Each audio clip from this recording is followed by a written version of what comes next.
So in the film, you're able to really get a great chemistry from a large cast, and I'm wondering how you're able to basically bring all these people together that feel like old friends and keep that chemistry going throughout. I mean, yeah, that's the challenge for actors. Play a part that your best friends for the last 3 years, go. It's hard to do. The only way I could think to do is get them all together weeks in advance and just let them hang out together and let's just work on the script and keep rehearsing and workshopping and thinking. And so it was like a work-play environment for every waking second. It was kind of something we could be doing to make a better movie, and it was just fun. But that's where they really bonded. That's where you felt like these guys really knew each other, Was it a lot of improvisation? How much of this was scripted, and how much of maybe the dance moves or some of the funny quips they made, was that actually the actors just going off screen? Never while we're shooting, but a lot of that came out of rehearsal. I'm sitting there, I'm just trying to make the best movie I can. So if something in the script isn't feeling like it's becoming airborne, it's really going anywhere. That gag that I thought would be so funny, that doesn't seem to be resonating, so I'll just get rid of that.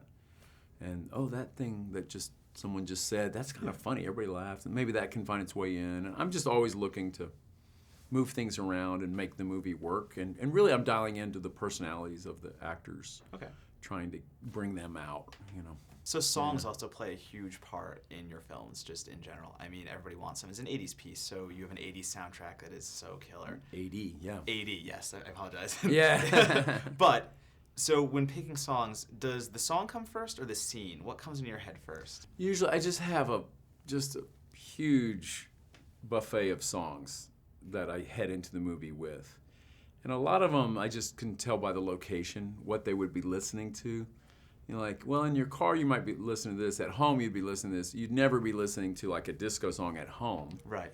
Because that's your choice. But at a club, that's what's playing and it's great, but you wouldn't take that home. You wouldn't listen to, each character has their own taste maybe. But so it's kind of casting the songs to the locations as much as the characters. But that's the fun part. Yeah. Have piecing that together. had so much music, and we have a double vinyl album coming out. Double vinyl soundtrack.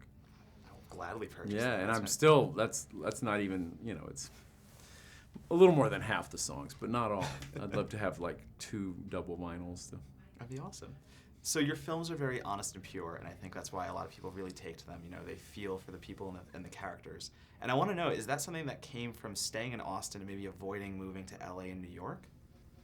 I don't know. I wouldn't point it to anything geographic. It's just kind of I guess when I'm trying to do, stories I want to tell or anything. But I don't know how location affects you so much. As, what's going on in your head. I don't know. Okay. Yeah. No, that's very fair then. I didn't know if it was maybe staying in a more grounded place might have kept you a little more in tune. I know some people who live in LA are plenty grounded. It just helps, especially if you grow up there. It's just it's just where you live, where you think. I just happened to grow up in Texas and couldn't afford to move to certain places when I was young, and just sort of happened for me here. So for my last question, I mean, for better or worse this year, a lot of filmmakers have come out and kind of had opinions on film criticism. And I mean, you've been someone that's been around for a long time, and I just kind of curious how maybe you look at film criticism and read reviews, and has that landscape changed over the years?